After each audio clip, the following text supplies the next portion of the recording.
does it feel, Wayne, to stand on the very stones that ran with your parents' blood? Do you feel sad, full of rage? Or does that outfit help bury your feelings, hiding your true self? Oh, you are a truly extraordinary specimen. I look forward to breaking you.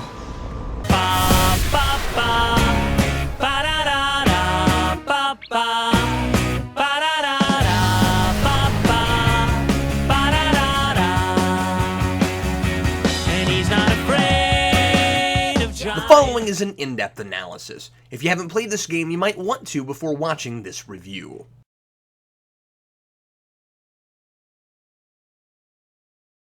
When Batman stumbles upon an abandoned underground pocket of old Gotham called Wonder City, fighting for his life and working against all odds to save his city, he struggles against his illness, trying to avoid collapse, all while an ominous 100-year-old recording matter-of-factly states Gotham is doomed. While Arkham Asylum was contained to an island of madness just off Gotham's shores, Arkham City questions the sanity of Gotham itself, as an enormous outdoor prison is erected right in the heart of the city. The implications to Gotham's citizens are obvious. Their city has become so corrupt and crime-ridden that its criminals are beyond hope, and things have gotten so out of hand that the priority now is simply keeping dangerous people off the streets, as opposed to any sort of long-term rehabilitative solution. But of course, some of the most dangerous of Batman's colorful rogues gallery have infiltrated the system, and it's insane, out-of-control political corruption that's really to blame for Arkham City itself.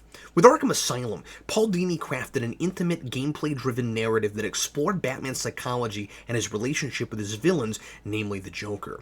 With Arkham City, Dini has taken that idea to its furthest extreme, taking many of the notions from the first game and following them to their logical conclusions. When I reviewed Arkham Asylum, I said that it's the story of a man who refuses to change. This game is all about the consequences Batman and Gotham face as a result of that refusal to change. And deep inside this highly merchandised, well-advertised, interactive experience that boasts countless hours of open world to explore, with nearly a dozen side missions and a gazillion Riddler trophies, Dini has embedded myriad thought-provoking quandaries about mortality, fate, civilization, and the duty of the hero. The idea that Batman is at least partially responsible for the existence of the mentally unstable villains he fights, many of them entirely preoccupied with getting revenge against or challenging or impressing him, was a major component of the first game. But here, Batman's forced to meet that criticism head-on, and like The Dark Knight, this is a model sequel, which logically builds on the ideas of the original without simply regurgitating them. As Arkham seems to engulf Batman's city, he must ask himself if Gotham is becoming more corrupt than it ever has, or if it's finally just revealing its true face, and if it was always beyond saving in the first place. Just as Batman struggles with his own identity, is Batman the persona Bruce Wayne perpetuates to fight crime, or is Batman what Gotham turned him into? And ultimately, did Gotham make Batman? Or did Batman make Gotham? These existential questions are mercifully examined in the form of a relatable context as an argument of virtue-based ethics, Batman, versus ends-based ethics or utilitarian ethics, Hugo Strange and Ra's al Ghul. Many Batman writers have tackled Gotham City as a character unto itself, and Arkham City adds the unique twist of suggesting that if Gotham is to be seen as an entity with an incurable disease, a social corruption so deep-seated for decades or more that nothing can be done except killing it and planting something new in its place, that perhaps Arkham Asylum represented what Gotham was all along, a thinly veiled veneer of order hardly masking the sheer chaos and hopelessness within. Arkham City is nothing short of an opus, with a scope and ambition unmatched by many Batman stories or even other video games, at least so I've been told. And delightfully, it has the thoughtfulness, excitement, aesthetic brilliance, and captivating mystery to justify that scope. The foundation of the narrative does sometimes creak or heave a little under the weight of demanding game mechanics, but happily it never quite cracks, and given the enormity of the landscape of this world and the heavy gameplay expectations of players looking for a rousing, open-world adventure, the balance struck between fun romp around a gigantic Gotham-based prison and compelling plot and characterization is pretty impressive.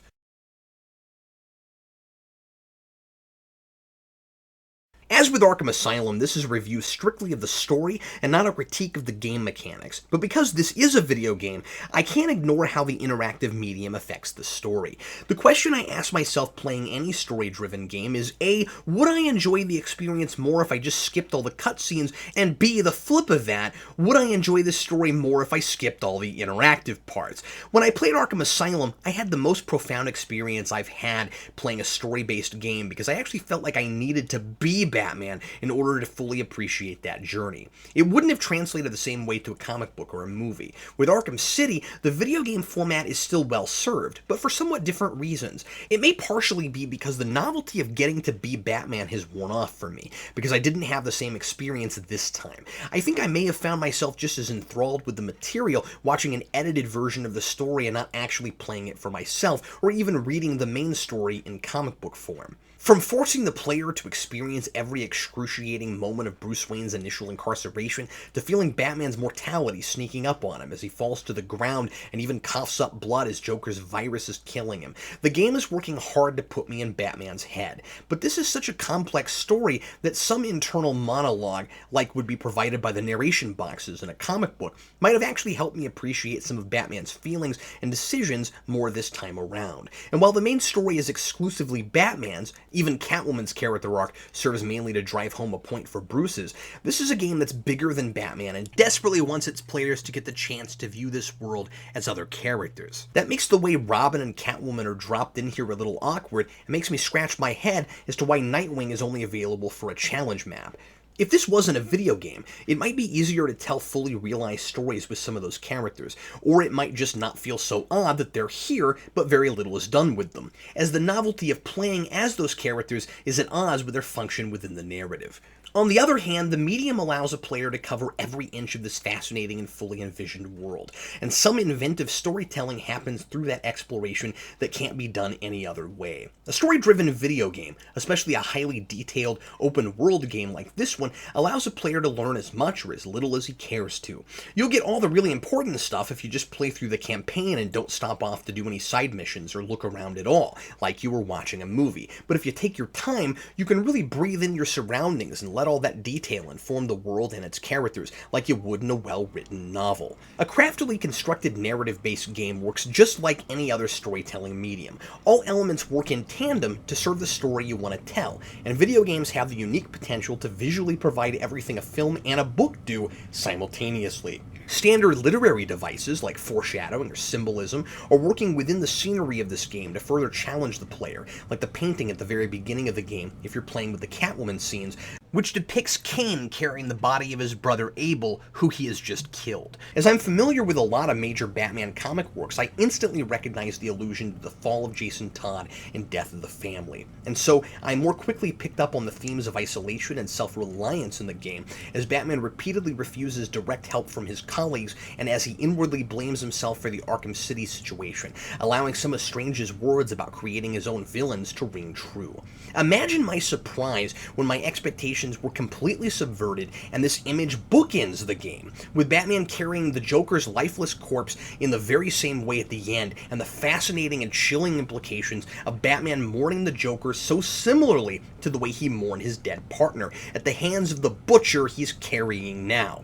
Even though he didn't actually do the killing himself, Batman feels like Kane, because he and the Joker are so intrinsically linked, he can't help but think of him in a twisted way as family. That idea is made even more literal by the fact that the Joker made he and Batman blood brothers. The painting is kind of a triple entendre. It's hiding Two-Face's loot and represents his duality. It harkens back to Death of the Family and foreshadows the ending and Batman's conflicting feelings about the Joker's death.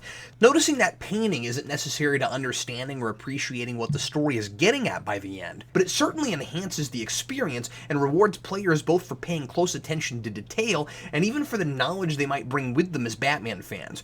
Fans are rewarded throughout the game with tons of these little embedded references to major Batman works, like the Monarch Theater, that's what it's called in the 1989 film, and that creepy cat hat from Batman Returns. Another example is the old movie poster of The Terror starring Basil Karlo in the alley behind the movie theater. There are a number of in-game hints that the Joker has hired a body double, but none more blatant than this, and yet the reveal that Clayface has been impersonating the Joker through most of the game completely threw me for a loop the first time I played it, and I only appreciated that poster more. Not only is it a reference to a villain you don't know is in the game yet, but it foreshadows a major story component. When you get to the end, you'll fight Clayface in front of the final title card for that film, which in itself is foreshadowing the death of the Joker, as it's quite literally the end of the Joker's reign of terror, contrasted with the title Joker put up on the marquee, which reflects his intended outcome, Joker the Immortal. And if you don't stop by the scene of your parents' murder in Crime Alley and see that poster, you also might not put two and two together to realize you're fighting Clayface in the very same movie theater you visited the night your parents were shot, which for me added emotional weight to having the climactic fight scene there.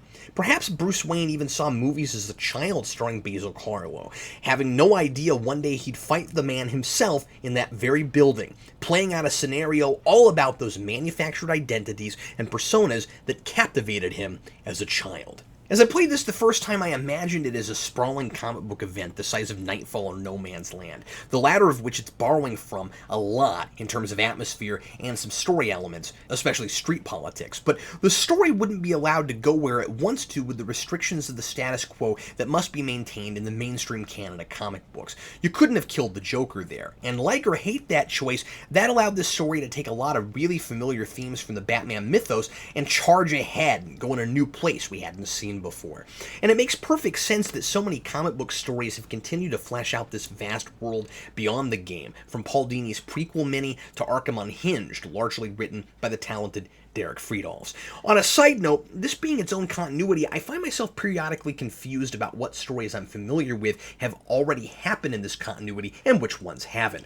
I would have assumed Nightfall happened, except that Azrael reveals himself in a side mission and Batman's never met him. The game also introduces Bruce to Hush for the first time in a side mission where he investigates murders of people killed by someone wearing Bruce Wayne's face and making Barbara momentarily question whether Arkham has driven Batman totally bananas. And while that's primarily there to establish a potential new villain for a later game, I like how it's worked into the ideas of this game: identity, reputation, and Batman's commitment to the sanctity of life. Unfortunately, there are some blatantly contrived elements that compromise story sense for the sake of gameplay. The biggest one for me is how the side missions are worked into the main story. A number of ticking time bombs are established early on to create a sense of urgency for the player and to keep him on edge. There's this ambiguously ominous thing called Protocol 10 Hugo Strange is going to set off in 10 hours. You have no idea what he has planned, but you know he's waited until he's captured you to start it. Then Joker infects you with the illness that's killing him, and that's a double incentive because he's also sent it to a bunch of hospitals in Gotham, so now you have to find out what Protocol 10 is and cure yourself so you can cure all those innocent citizens. By the way, that double motivation thing seemed like overkill to me at first, until it occurred to me that the Joker doesn't infect Batman in order to motivate him. Remember, Batman says, "Then we both die," before he knows about the hospitals.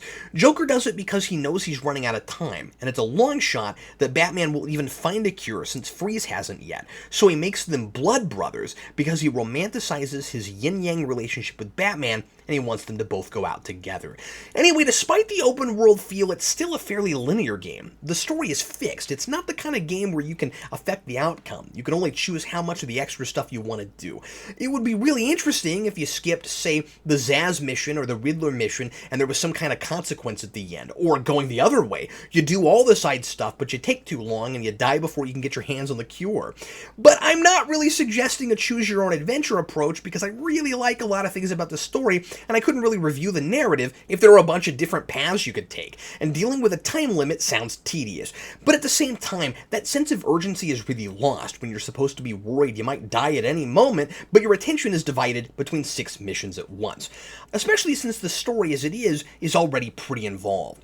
It's astounding Batman can accomplish even the critical stuff in just 10 hours. You save Catwoman, you find the Joker, you rescue Mr. Freeze from the Penguin, not to mention the freaking creepy shark out of nowhere, Solomon Grundy, still don't know what he's doing in a Batman game, and all the ice water rafting you have to do in the museum. You get Ra's al Ghul's blood, you take it back to Freeze and fight him, you climb up that insanely high tower to stop Hugo Strange, and then you fight Clayface and the Joker. If I was watching a Batman movie, I might not bat an eye at Batman accomplishing all that in 10 hours. But when I'm Batman, with not the greatest sense of direction, and I'm standing in a room for 15 to 20 minutes trying to decide what I'm supposed to do, and the game kindly just waits for me to get where I'm supposed to go before it finally says, Protocol 10 will commence in 4 hours. And I know I've been at it for 15 hours, answering telephones, rescuing Noras, picking up Riddler trophies, and blowing up Titan containers. It kinda sucks all the tension out of the experience. Now, to be fair, you can wait and do most of, if not all of this stuff after you've completed the main story,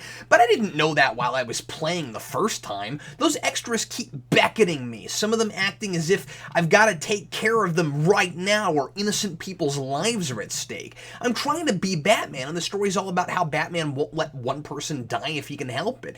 If I'm engrossed in the narrative aspect and I'm supposed to be the protagonist, the game makes me think like I'm him, and I want to stop whatever I'm doing whenever I hear a phone ring or see a political prisoner in trouble. I'm not suggesting the timetable should have been different. That's not an arbitrary choice on Dini's part. You have to completely rewrite the story if Batman's there for 3 or 4 days. Strange deliberately waits until he's captured Batman before he initiates his plan, and the Joker needs to be desperate with hours to live in order to infect Batman.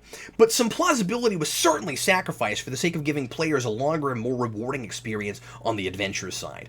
Considering we already have a Catwoman mission, I think some of those side missions maybe could have been given to other Batman family members. You wouldn't have to lose the motif of Batman going it alone because he sees the whole thing as his responsibility. Just have him do all the really important stuff, but bring in Robin, Nightwing, maybe even Huntress for some of the lesser missions.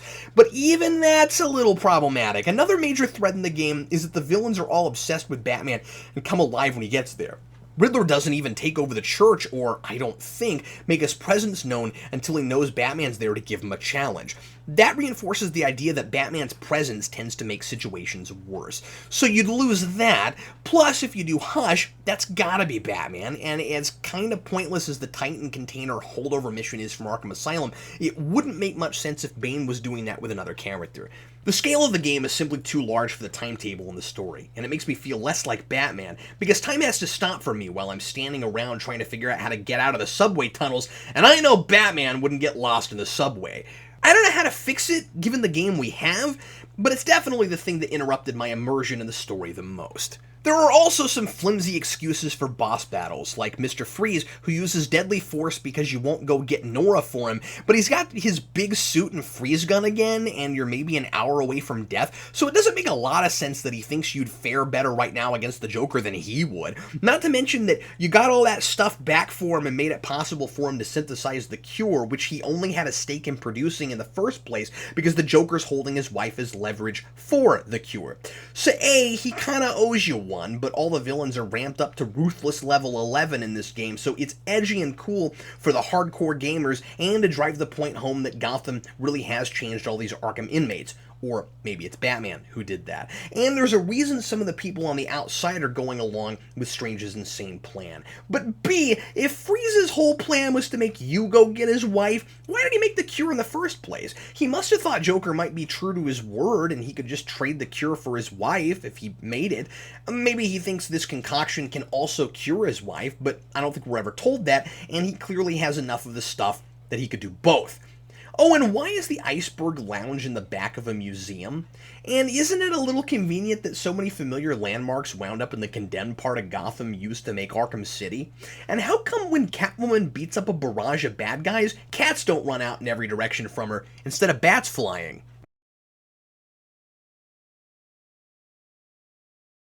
Toward the end of the game, Hugo Strange calls himself Batman's successor, which is really interesting because the big reveal is that he's working for Ra's al Ghul all along, and Ra's has promised to allow Strange to take his place, so if he succeeds, he'll also be Ra's successor. Strange mistakenly believes Batman and Ra's want the same things. As I discussed at length when I reviewed Batman Begins, Batman and Ra's al Ghul, Ra's al Ghul, Ra's there, Ra's here, are both men with a commitment to justice, but different brands of justice. Ra's believes the ends justify the means. As the version in Begin says, he intends to do all that is necessary. But Batman believes that human beings are a means unto themselves. He works to change things for the better in Gotham, even at the expense of his own life, but never at the expense of others. We see that play out in the scene here where Batman refuses to kill Ra's, even though Ra's claims he's going to die soon, and he invites Batman to kill him, even though he's risking his life and the fate of everyone in Arkham City if he doesn't survive. Even if it means he can't save the city, Batman will not compromise his one sacred principle, his one rule, as referred to by the Joker in The Dark Knight. The themes of all three Nolan films are hard at work here, which is interesting given that Dark Knight Rises wouldn't even come out for another year after this. I wonder how much Dini was influenced by the first two films, and if both this and Rises went in somewhat similar directions, at least with regards to Bruce's internal conflict, because they were both building on some of the themes in The Dark Knight. If nothing else, the score in this game is heavily influenced by those movies. In Batman Begins, we have the opposing ideologies of Batman and Ra's al Ghul, of preserving the ideal of human life as being more sacred than creating some idealized peace on the corpses of innocence. In The Dark Knight, we've got Batman's incorruptibility. If Batman can be pushed over the line and he kills, in his mind, he's just creating another monster out of himself, and admitting, in that case to the Joker, that compassion is just a convenience and human nature is total nihilism. And in The Dark Knight Rises, Batman must be a symbol for how to live, not just a quick fix for a corrupt system. Both in that film and in this game, though it's taken a lot further in Rises, Batman tries to solve the problem as Bruce Wayne first, using his public persona and his vast resources. And in both cases, that's the fatal mistake that a villain takes advantage of, and weirdly almost the same villain. Talia al Ghul, along with Bane, uses Bruce's energy machine to create a weapon in Rises, and here, Ra's al Ghul, whose daughter Talia is working with him at the time, funds Hugo Strange's plan to ensnare Bruce when he tries to work against Strange publicly. Batman ultimately has to remind himself that his quest is not about change with a light switch, but rather gradually changing the hearts and minds of people through his example to see others not as resources to be taken advantage of or animals to be controlled, but as human beings, each one capable of remarkable amounts of compassion. That change has to happen over time, over generations, and working long after Batman is gone. As we see with Strange's plan, with Ra's al Ghul being 600 years old and never actually achieving a true, lasting peace, and with the failed Wonder City that sought to use advanced technology in a Lazarus pit to transform Gotham into a paradise, corruption only begets more corruption. And forced happiness is no happiness at all. This is where the theme of immortality really comes into play. We see how the Lazarus pit has corrupted Ra's, and how he's barely hanging on to life and any shred of sanity, that there is no such thing as individual, literal immortality. Everybody dies, as do civilizations built on lies, deceit, and exploiting the weak. The implication seems to be that of the major players in this odyssey, only Batman can achieve true immortality. Bruce Wayne will die, but his legacy, if he holds up to his ideals, is a lasting one, because it provides an example of how people should live. If every person cared about human life the way Batman does, Gotham would already be the sort of place Ra's al Ghul once fought for. And so there is a fatal flaw in Strange's logic when he calls Batman a failure. This story is about Batman's true purpose, contrasted with his perceived purpose. Strange looks at Batman's approach to fighting crime as flawed, because his presence creates villains, and then he refuses to destroy them. But Batman's philosophy, taken to its logical conclusion, puts the responsibility of the villain's actions on the villains themselves. Yes, the Joker and Two-Face wouldn't be the way they are if not for Batman, but if he compromises his principles and kills one of them because it's his fault, he's proving their point that people don't really have any control of their actions, that deep down we're all animals, which is, by the way, how Strange himself describes the inmates of Arkham City. In Batman's mind, he only fails when he stops holding to that ideal. Right is always right, no matter the outcome, and Batman's villains are responsible for their own actions, or if they're totally insane, they just can't help themselves. But the point is, they kill because they refuse to do what's right, and Batman might save lives in the short term by executing them, but as long as people like Ra's al Ghul and Hugo Strange exist, who only see people as a means to an end, the vicious cycle continues. For Batman, the kind of man he is more important than what he creates. And yet, Batman struggles with his philosophy throughout this game. He holds to it as best he can, saving and protecting everyone who needs it, and refusing to kill, even if it would mean saving himself and by extension others. The ends-based argument against Batman is that if he would just kill the Joker, he'd prevent thousands of potential deaths. The natural flip of that logic is that if Batman's survival means inherently saving lives, preserving his own existence should also be paramount for him. If Batman thought like Ra's al Ghul, his morality might tell him it was his duty to use Lazarus pits to stay alive as long as possible. But Strange's words begin to sink in, and Batman can't shake a feeling of guilt for what his city is becoming. If you agree with Batman and his philosophy, you might look at all the villains that have sprouted up as a response by a corrupt and rotting city to his eternal optimism. The city has been this way for so long that if we look at it again as though it were a singular thinking entity for a moment, it feels threatened by Batman's ideals and it's resisting them. Perhaps Ra's has always been right to a point. A corrupted city must reach its lowest point and crumble before it's ready to be rebuilt, but not forced into it by an outside force. Rather, good people rising up and refusing to accept the moral compromises being made. The people who benefit from and cling to that corruption will rise up and a struggle will take place. But if the good people win out, they can replace that corruption with a solid foundation of trust, justice, and fairness. I also like that Batman's ideology isn't a perfect one. Even though he believes in doing the right thing no matter the outcome, sometimes circumstances make it difficult to decide what the right thing to do is. He doesn't want to let Talia die, the woman he loves despite himself, but to save her, he'll have to let 1,000 other people die. He lets his personal feelings get in the way because he's a flawed human being and he actually has feelings, which we sometimes have to be reminded of in Batman stories, and Alfred refuses to help Batman get Talia's coordinates because this is a situation where the needs of the many outweigh the needs of the one. This isn't a scenario where Batman would have to cause a death to save people. He has that familiar sadistic choice, and he has to pick one. And so Batman ultimately decides Alfred is right, and he hopes he'll have time to save everyone. But Batman is also a person who is the way he is because the city has changed him. Like many of his villains, there was an inciting incident that led him to an extreme obsession. The fundamental difference is that Batman's obsession is with changing the city for the better, while his rogues are committed to selfish pursuits that add to the corruption. Unless deep down, Batman isn't really doing this for all those idealistic reasons I suggested before, but because he's playing out a fantasy, like the Mad Hatter or the Riddler. By the way, when I reviewed Superman Batman Public Enemies, I made the statement that Batman isn't an idealist, which is kind of stupid. He's totally an idealist. I don't know what I was thinking when I wrote that. He just rejects certain parts of Superman's idealism.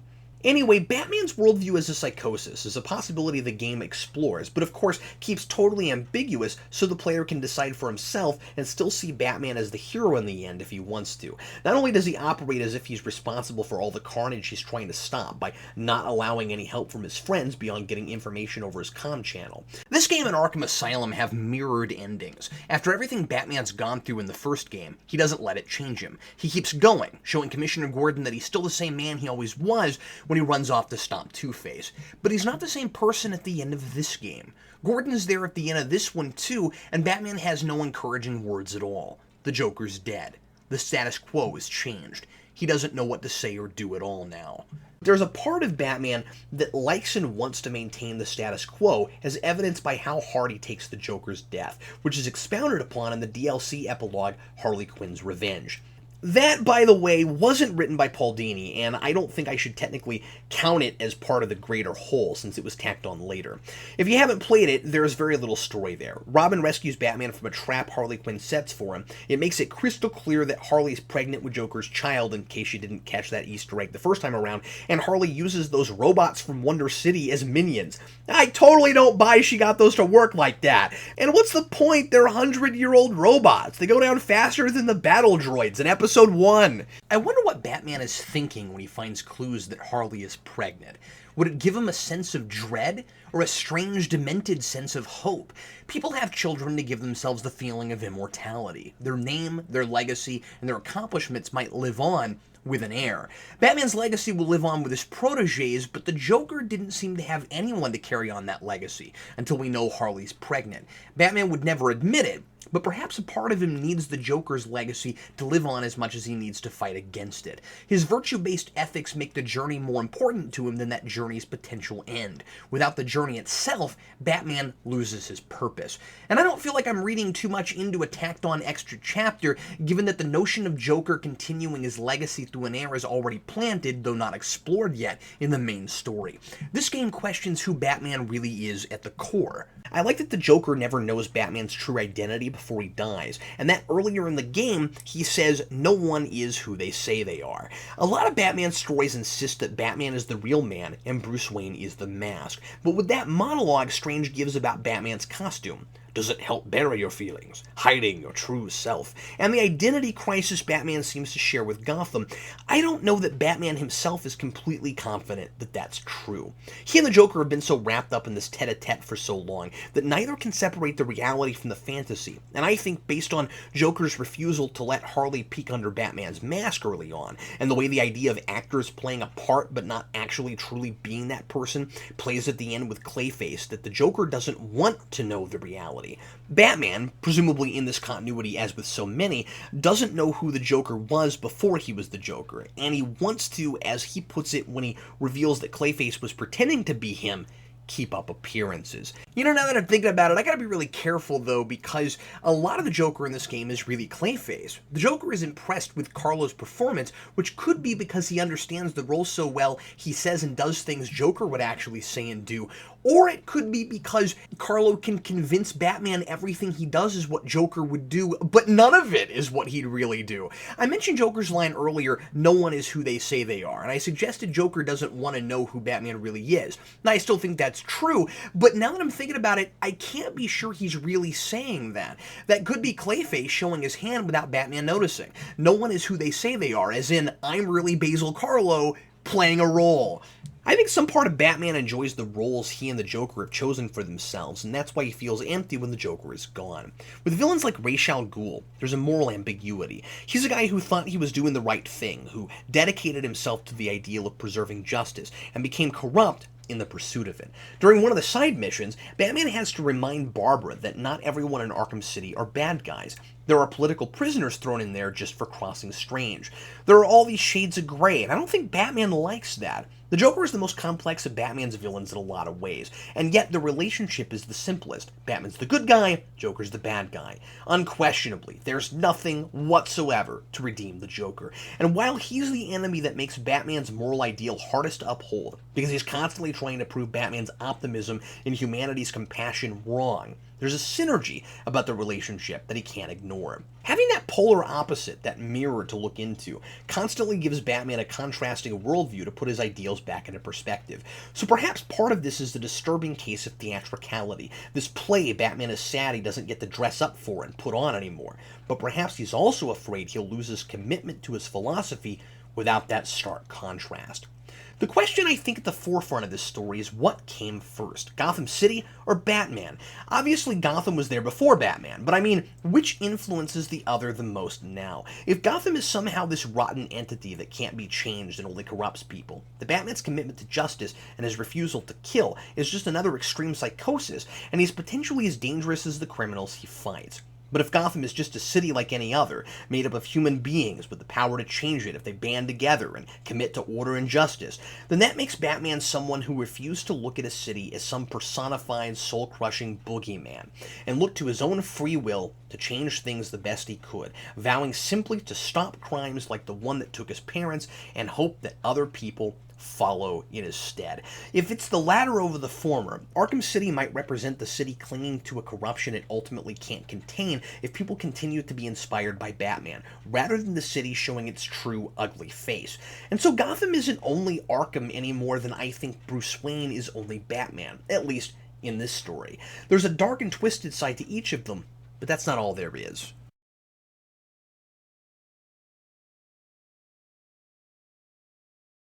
One of the reasons I love No Man's Land so much is all of the fascinating street politics and culture of an unregulated society, and the real-life game of Risk being played by the villains and their gangs, each holding their territories and trying to gain more, and each motivated by different goals. Arkham City naturally integrates this idea, and the way of life these inmates must endure is very thoughtfully realized.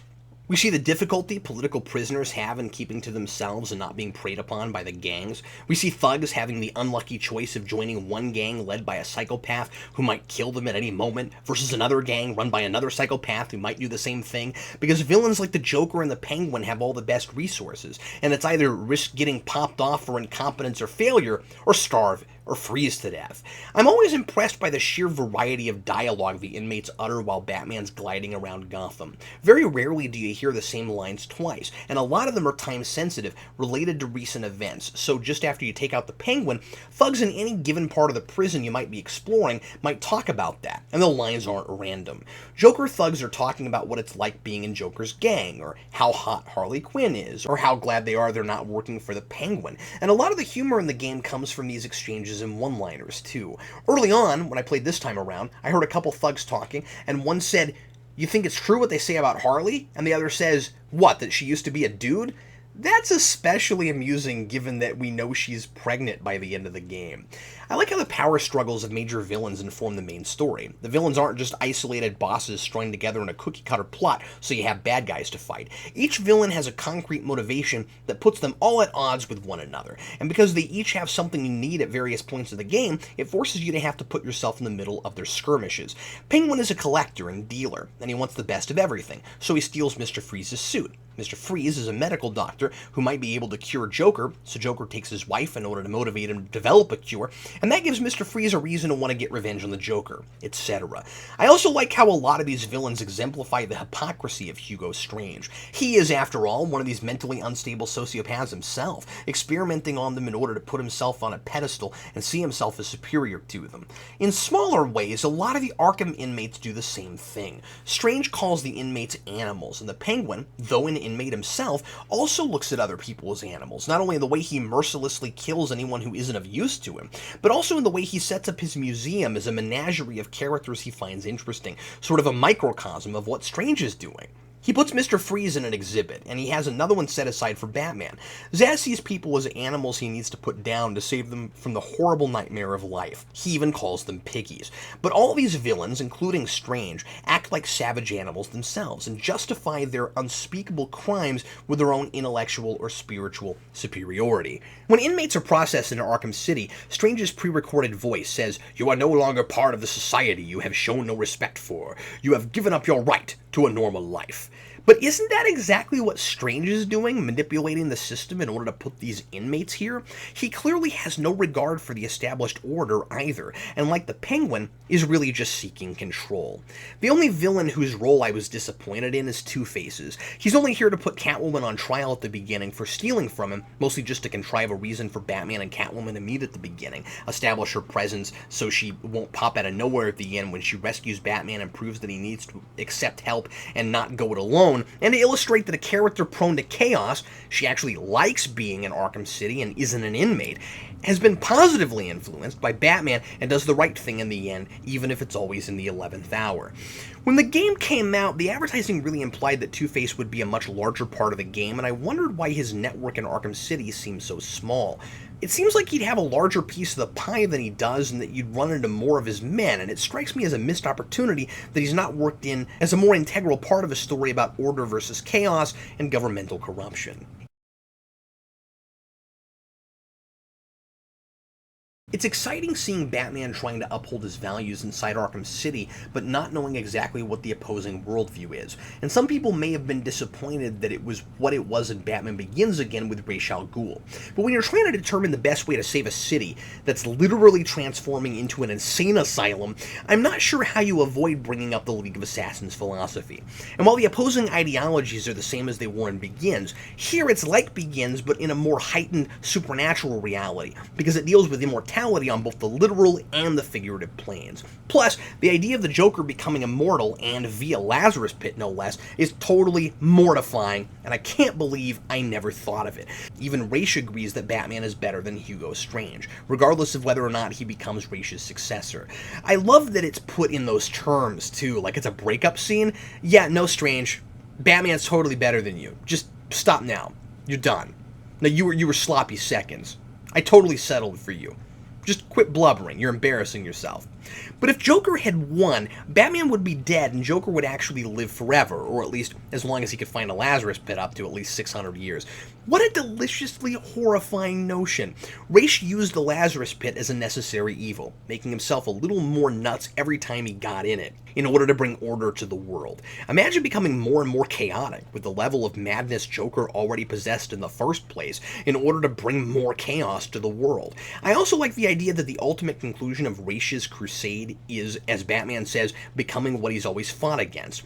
Ra's uses the most extreme of political and psychological corruption to try to bring the world to its knees, but run by Hugo Strange, a man who lives to destroy men's minds, he's clearly replacing it with a far worse new order than the one he's supplanting. Wonder City proves a historical precedent that forcing some brand of justice on people isn't a way to achieve lasting peace. Also an inherently hypocritical approach. Replace an overly mechanized, robotic society with no appreciation for the sanctity of human life with a different kind of mechanized society, with actual robots. Just as strange as replacing a dysfunctional society overrun with mental disorders with a society run by a man who has no idea just how nuts he is. The idea with the 19th century Wonder City is that people have become complacent and are therefore destroying themselves. So the solution is to give them free, everlasting energy so they'll want for nothing. And I'd imagine eventually take that for granted and find some other reason to ruin their society. Wonder City is one of my favorite ideas in this game, partly because I really like the sci-fi notion of pre-industrial advanced technology, the misguided idea of progress can save us, spelling the decline of humanity. That section of the game is working hard to reinforce the idea that a fundamental attitude and priority adjustment has to take place to save a dying city like Gotham. And it suggests that the real reason Gotham seems to be doomed is because of all of these grand patchwork schemes that never truly get to the root of the problem. I also like that technological progress isn't condemned by the narrative, but technology is treated as a useful tool that has its place if not abused. In Batman's hands, for instance, Mr. Freeze's freeze gun technology helps stop Strange's plans, and he uses the rejuvenating powers of the Lazarus Pit to save people infected by the Joker. I also love that Protocol 10 is launched from Wonder Tower. Arkham City and Wonder City are both products of their time, inherently flawed, radical schemes that fail because they require the very corruption they hope to destroy. Although creatively, Wonder City is also a product of our time, steampunk is still really in right now, and especially in video games. Wonder City seems to be a bit of a throwback to the World of the Future amusement park from Mask of the Phantasm, which Paul Dini co-wrote. I'd like to know what happened to Wonder City. Did Ra's have something to do with it? It uses a Lazarus pit. Was that pit always under Gotham? That might help explain why Gotham was always a target for Ra's, but if he had something to do with Wonder City, how was he stopped? Maybe it was Jonah Hex. And that's the trouble with Ra's role in this game. I love the way he figures in thematically, but a lot of the head-scratching incongruities and the stretches in logic come from how he's handled. I have no idea what Dini's thought process was in sculpting this narrative, but it almost feels like he started with Strange, and then Ra's was shoehorned in later to bring all these ideas together cohesively, and because it's exciting to have a secret mastermind twist. I am glad that Ra's ends up being behind everything if he has to be in this game, because when I first discovered him, it seemed incredibly convenient that he just happened to be under Arkham City when Batman gets there, and that there's a Lazarus pit there. But what remains incredibly convenient is how Batman finds him just in the nick of time. Mr. Freeze needs an enzyme to make his cure work, and Batman mentions Ra's al Ghul, who he thinks is dead, but can tell just by looking at a schematic of the enzyme that Ra's blood has it. So then a ninja who just happens to be in the same room they're in dramatically jumps out of a corner and proclaims, "You're not worthy to speak of the great Ra's al Ghul," and runs off, just so Batman can pick up her trail and follow her back to where Ra's is hiding. This is all really silly. Even if Ra's has ninjas hiding out in every room in every building in Arkham City, why would this stealthy ninja make her presence known? Why wouldn't she wait until Batman and Freeze are gone? Or isn't she able to leave the room without being seen? She's a ninja! I realize that Ra's probably wouldn't leave any clues around to his presence, but I really wish Batman, being, the world's greatest detective and all that, somehow deduced that Ra's was in Arkham City and didn't suddenly find that out because a plot device told him about it right when his life depended on it. There are several other weird, little awkward or confusing issues with Ra's al Ghul. Number one, I don't understand why Batman isn't more surprised to find out he's there and that he's got a Lazarus pit under Gotham. That should seem more suspicious to him. Number two, Talia tells Batman how hard the demon trials are, but they're not hard at all. Drink from this cup, follow Ra's around in a hallucination, then kill Ra's. That last one gives him trouble, but only because he refuses to do it.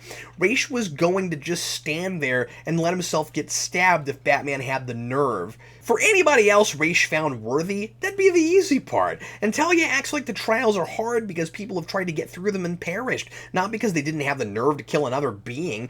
This is a pretty glaring excuse for some video game busy work. Grapple here, listen to Ra's talk. Grapple here, listen to Ra's talk. There's a boss fight, but there wouldn't have been if Batman just did what he was told, so that doesn't even count as one of the trials. This part should be at least as difficult gameplay-wise as attacking Mr. Freeze 5 or 6 different ways. That fight drove me crazy.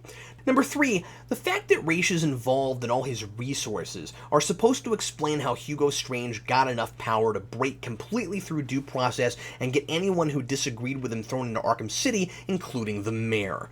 If Ra's could do all that behind the scenes, why isn't he running Gotham already? Number 4, why does Strange freely tell Batman he's working for someone else? Just to add to the captivating mystery? I mean, yeah, it does that, but what advantage does cluing Batman into that give Strange? Number 5, Ra's says he doesn't give second chances after he stabs Strange, and then immediately offers Batman a second chance. He still wants Batman to work with him, and now it's to rule the world with him, not just be a successor. Is he actually dying and wants to pass down his legacy to a suitor or not? Is he even serious earlier when he tells Batman he wants him to kill him? And wouldn't Ra's want to see the fruits of his labor after Protocol 10?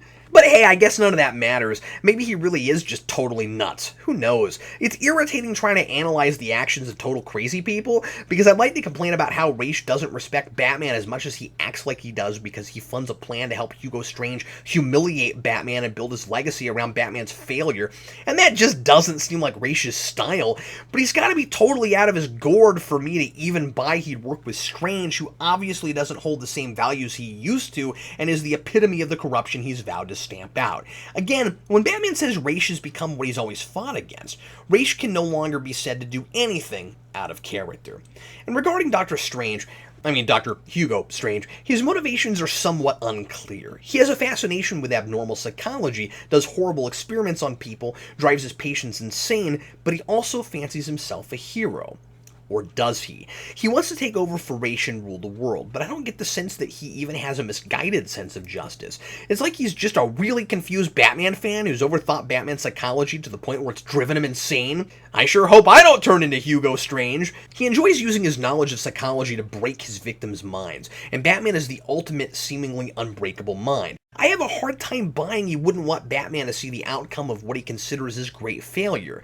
But like Ra's, he's cuckoo for Cocoa Puffs, so it's a little hard crying foul on any of this. Luckily, it doesn't destroy any potential analysis of the differences in worldviews between the three men. There's a clear divide, at least between how he thinks and how Ra's used to think, and I'm still fascinated by his inability to understand that Batman isn't trying to save the world in the same way Ra's is, but like the Joker, his psychosis can't be fully understood by a logical mind. He's totally irrational and a walking contradiction, and ultimately that's the point. What's left up to the player is whether or not Batman falls into that same category.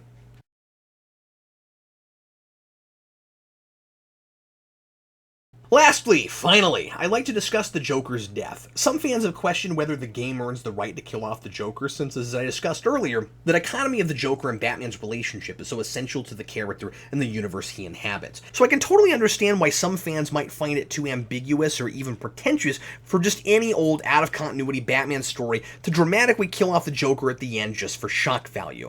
I like the fan film City of Scars, but I wasn't fully convinced that project earned the Joker's death at the end. But this isn't any old Batman story, so I'd like to make a case for why I think it's a good move for this particular piece. We've gotten the chance to really get to know this darker, totally demented version of the Joker and his relationship with Batman. When he's killed, it means something, and within the context of these particular characters in this particular world.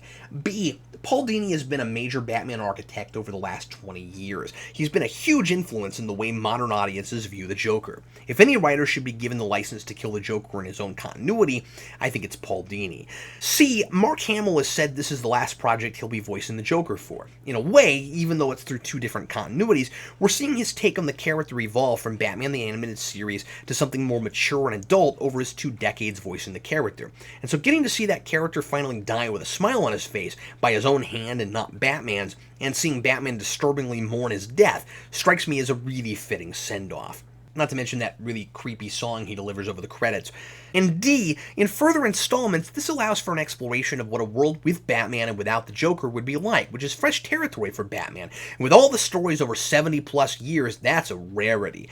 Though it's a shame that Paul Dini likely won't be working on a third part to this series. And I mean a linear third part. Arkham Origins is a prequel. Because I found what little writing there was in Harley Quinn's Revenge to be subpar and less thoughtful. And I'm really hoping that's not the fate of the inevitable post-Joker mortem Batman games.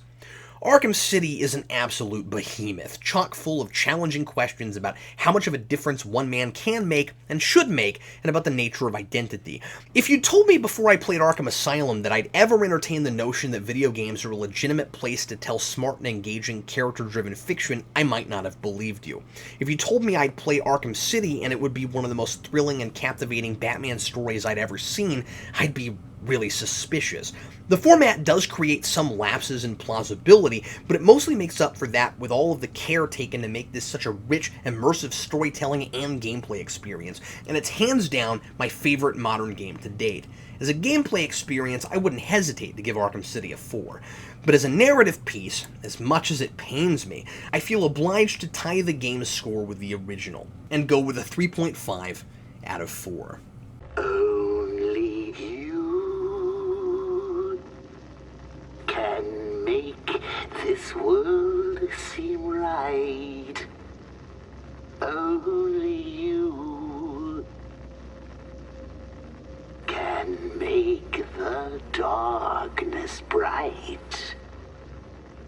Only you and you alone can thrill me like you do, and fill my heart with love for only you.